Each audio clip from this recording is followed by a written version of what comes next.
with unwashedhands.com. Joanie, we've got a bit of a cliffhanger here. Continue your story, my dear.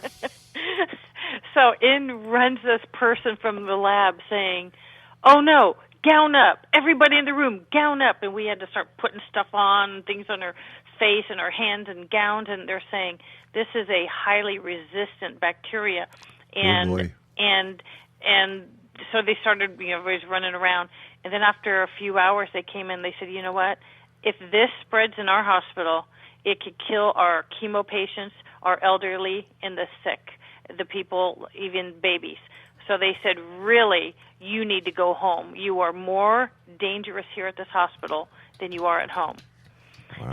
So he had to be discharged. So tell me, I understand that you believe that your story would make a good movie, and why do you think that? Oh, I think it has elements of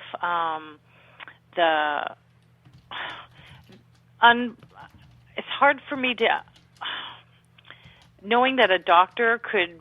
I don't even know if doctors in those countries have those type of oaths, but to turn on what a nature of a doctor should be to help people and to actually hurt them. There's some graphic parts.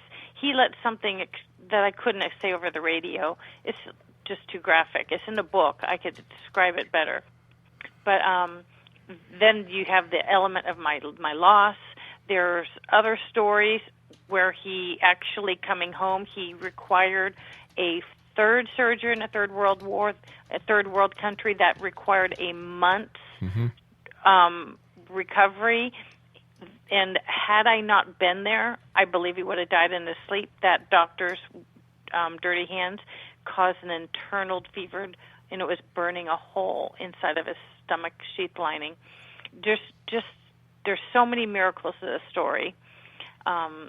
There's a way that a flower was unbelievable in Thailand. There was how we had a person that knew Daryl walk into our hospital, and at that point I was admitted next to him in the same room. I had 104 fever and body aches. I had some sort of infection, and in walks this person, all because of a live streaming thing. There's so many twists to our stories.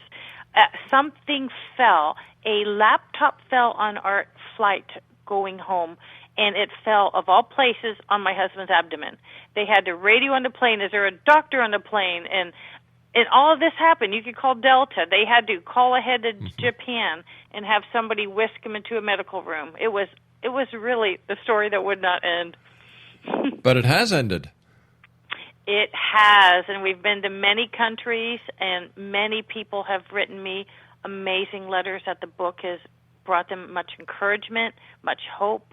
Daryl's near-death experience, when he shares the details, I mean, he felt love in multiple dimensions, and when he shares all of this, how he said it didn't matter if he died, this was so perfect, it increased their faith. They said, "This has increased my faith." So yeah, it was tragic. I missed the funeral of someone, but we've seen good come from it. Guys, we have to say so long for now. I want to thank you so much for coming on the show. I wish you success.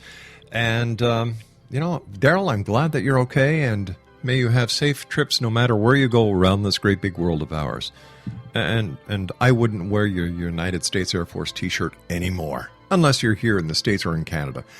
I'll be back on the other side of this commercial break with the news at 6.5 minutes past the top of the hour as the X-Zone continues from our broadcast center in Hamilton, Ontario, Canada.